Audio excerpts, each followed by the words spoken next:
How's it going, guys? So this is going to be a 4-part series for each faction, starting with knights, for the best feats or feats that you should be running for each character in that faction.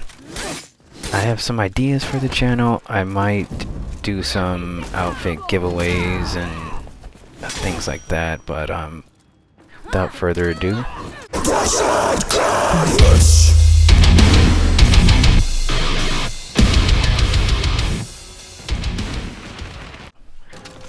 starting with Warden, we're running Conqueror, which allows you to capture a zone faster and picked up boost last longer. Thrilling Comeback is going to be our second feat, which is also passive, meaning we don't have to activate it. And this will give us some health when we activate Revenge, which is going to pair nicely with our third feat. So our third feat is going to be Second Wind, which recovers some of our health. Now, our main thing with most of these characters and kind of what I try to do is stay in the fight as long as I can. So that way if you're breaking or you're trying to close the match or you're about to die, just pop that Second Wind and you got a little buffer from death. Now, since our bases are covered with Thrilling Comeback and Second Wind giving us some health, we have some room for Morale Booster, our fourth feat, which gives you and nearby allies some much needed damage buff. That conch wasn't too happy.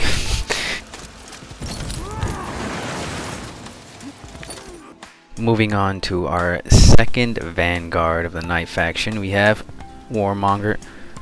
Some may say the better version of Warden, but you know, that's neither here nor there. So for our first feat, we are running Corruption Blade.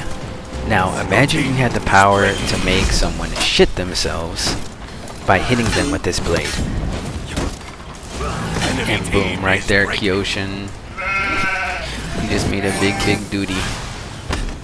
Now, if any of their teammates try to come in that circle, they're gonna smell that stink and deal some damage to themselves. Now, for our second feat, we're running Elixir of Corruption, which is gonna give you some health if any damage is dealt to a corrupted opponent. Meaning, if they're damaged by people on your team, any outside effects, you're gonna gain some health on that. Now our third feat for Warmonger is going to be Power of Corruption. This is going to increase the damage if you deal it or if they're in proximity with one of their teammates. Check this out. So I end up getting hit with a 94 damage catapult. Now that Tian is corrupted, 36 into a 42 damage top heavy finisher. This poor high rep Tiandi had been checked out. For our fourth feat, we're going to be running Corruption Blast. Now, Corruption Blast is arguably one of the best feats in the entire game. Just based on the fact that you can go into a team fight, pop the Corruption Blast, and every single nearby enemy will be corrupted. It can totally be a game changer, and you come out winning. Alright, now moving on to our heavies, we have Conqueror first up.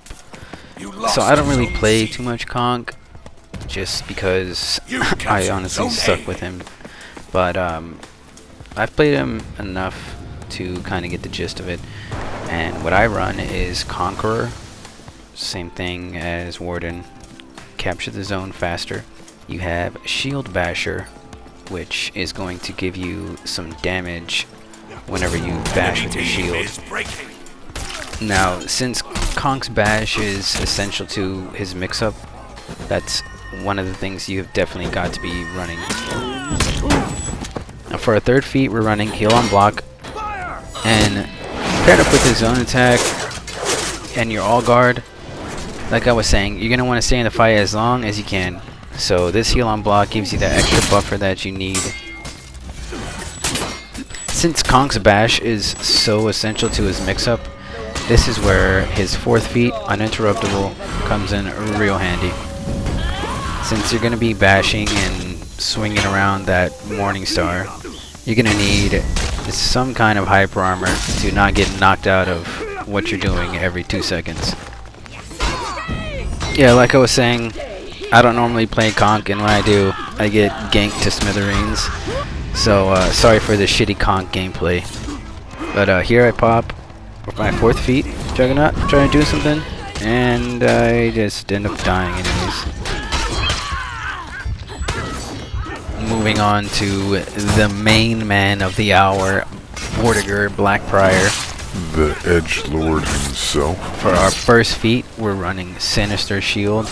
Now, in Dominion, I run Sinister Shield just to kind of help capture zones, but in Breach, I will run Speed Revive. So there I give a shield to Kinsei. He also had the Shields Up perk, which grants him a little buff there. But you do inflict some damage on yourself to give your ally that shield. But this is where our second perk comes in. You're going to want to run Healing Ward, which when you're in Bulwark stance, you will heal.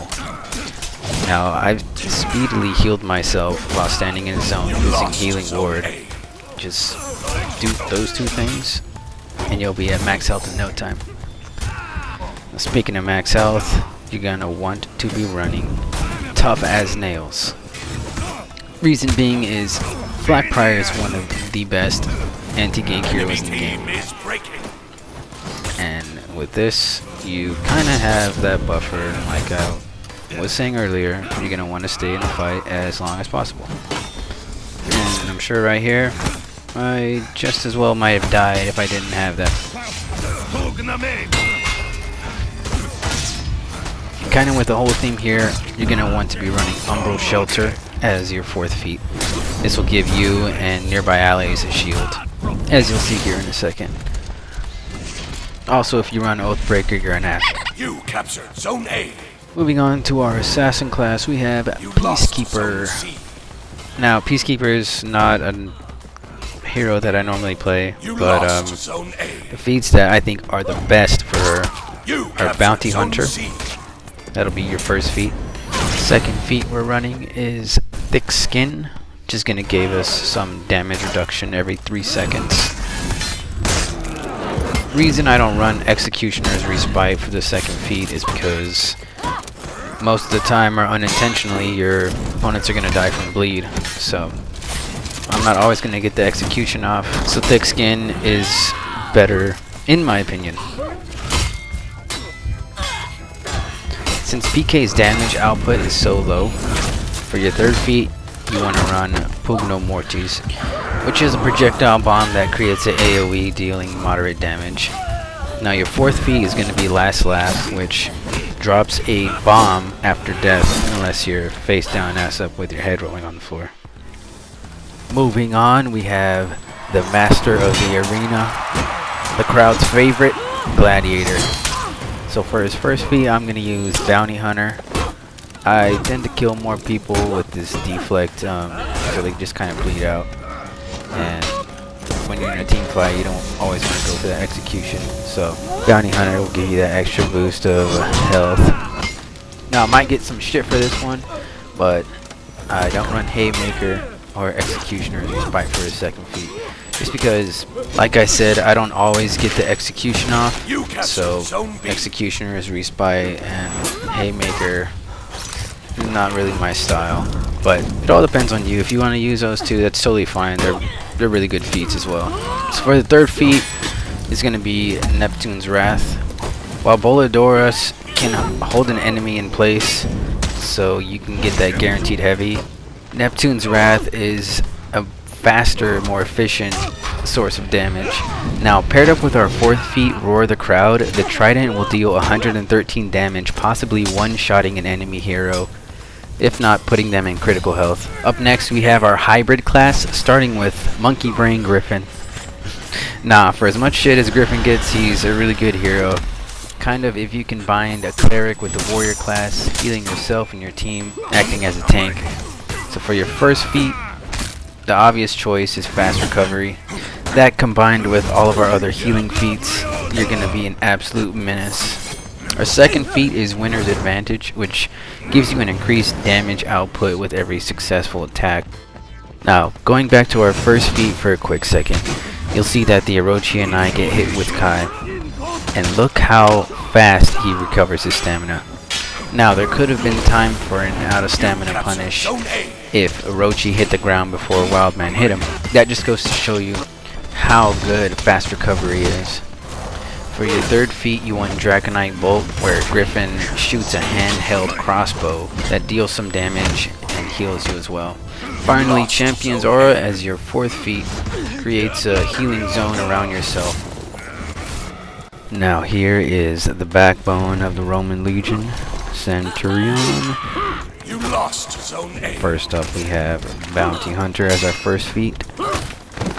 Though his heavies are relatively quick, sometimes you don't always have the option to execute, or even the time to execute. So right here, I'm pretty low on health, and I end up killing the Shaman, and right after killing the Berserker, and pretty much gain all my health back from that. Now our second feat, just got it, is going to be Haymaker. So boom, right there, Shigoki's dead by that kick. Now the third feat is Pugio. It's a projectile that deals 25 damage and guarantees you a heavy. Right here, I throw it at Raider, and if you have good teammates, they'll know what to do and throw that heavy. So for Centurion's fourth feat, we're running Phalanx. It's like BP's Umbral Shelter, giving you a shield and all of your teammates a shield as well. Reason you want to choose Phalanx over the Catapult and Saltward Banner is because Saltward Banner creates a zone that you and your teammates have to stand in order to start healing, whereas Phalanx just grants everyone a shield. Now, Catapult is good, but I've dodged more than I've been hit by. And finally, last but definitely not least, is Lawbringer. With his first feat, we have Body Count. In my opinion, Lawbringer is one of the worst characters for clearing minions, so Body Count makes it a little bit more tolerable. Moving on to his second feat, we have Righteous Deflection. You're going to gain high damage reduction upon parry, and this dude has so many parry punishes that Righteous Deflection is a no-brainer. So for his third and fourth feat, we're running Pugno Mortis and Igneous Ember. There's nothing more satisfying than throwing one bomb after another. And that's it. Alright guys, thank you so much for watching and sticking around. Like I said, next up is Vikings. So I'll be talking to you again real soon.